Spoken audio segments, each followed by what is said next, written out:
விஜய் பேசுவதற்கே எதிர்ப்பு அதிகமாக தெரிவிக்கிறீங்க. அதே கூட்டத்தில் ஆதவ அர்ஜுன் பேசினார், நீங்களாம் ஒர்க் ஃப்ரம் ஹோம் அப்படின்னு நினச்சிட்டு இருக்கீங்க, நாங்கள் வந்து எல்லாத்துக்கும் ரிட்டையர்மெண்ட் தரப்போகிறோம் அப்படிங்கிறார். அதாவது விஜய் என்கிற தேரை இழுத்து தெருவுல விடுற வேலையை இன்னைக்கு ஆதவ அர்ஜுன் பார்த்திருக்காரு.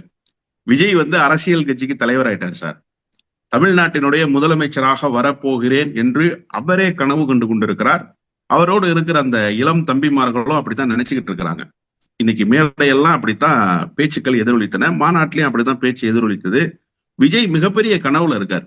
நாம வந்து 2026 ஒரு மிகப்பெரிய அரசியல் புரட்சியை ஏற்படுத்த போறோம்னு. ஆனா இவர் என்ன பண்றாருன்னா, Aadhav Arjun red giant movies பத்தி பேசுறாரு. ரெட் ஜெயிண்ட் மூவியை பத்தி பேசிட்டு 1000 கோடி சம்பளம் வாங்கிட்டு இருந்த ஒரு வருஷத்துக்கு விட்டுட்டு வந்திருக்கிறாருன்னா என்ன அர்த்தம் அப்படின்னு கேக்குறாரு. எனக்கு இப்ப ஒரே ஒரு சந்தேகம், 1000 கோடி வாங்கி இருக்கிறாருங்கிற செய்திய இவர் வந்து நாட்டு மக்களுக்கு சொல்றாரா, அமலாக்கத்துறைக்கு சொல்றாரான்ற சந்தேகம் இப்ப எனக்கு வந்துருச்சு. விஜய் எங்க கொண்டு போய் நீங்க நிறுத்த போறீங்க?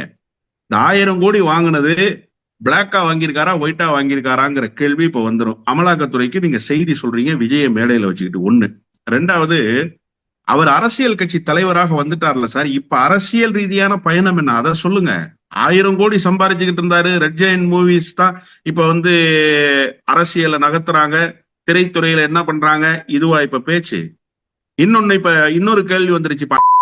நாட்கள் ஒரு கேள்வியை கேட்கிறாங்க, ரெட் ஜெயிண்ட் மூவிஸ் பத்தி இன்னைக்கு நீங்க பேசுறீங்களே, திமுக சார்பா பேசியிருக்கிறாரு. இன்னைக்கு என்ன சொல்றாரு, ரெட் ஜெயிண்ட் மூவிஸ் தூக்கி வச்சதே குருவி படத்துல விஜய் தானே, கடைசியா பீஸ்ட் படத்துக்கு டிஸ்ட்ரிபியூட்டர் ரெட் ஜெயிண்ட் மூவிஸ் தானே, அப்ப ரெட் ஜெயிண்ட் மூவிஸ் பத்தி விமர்சனம் வச்சீங்கன்னா இன்னைக்கு ஏன் நீங்க இதையெல்லாம் வந்து ரெட் ஜெயிண்ட் மூவி கையில ஒப்படைச்சிங்க? அப்ப உங்களுக்கு கமர்ஷியலா ரெட் ஜெயிண்ட் மூவிஸ் தேவைப்படுது தானே, நீங்க அப்ப அந்த உறவை மெயின்டைன் பண்றீங்க, கமர்ஷியல் ரிலேஷன்ஷிப் இருக்குன்னு கேட்கிறாரு. இப்ப இதுக்கு என்ன பதில்? இதெல்லாம் என்னன்னு கேட்டீங்கன்னா அறியாமை, இயலாமையினுடைய வெளிப்பாடு.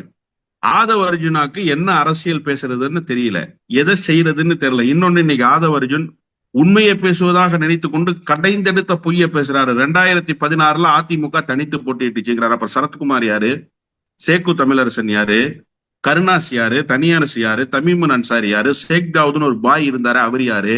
இதெல்லாம் கூட்டணி இல்லையா?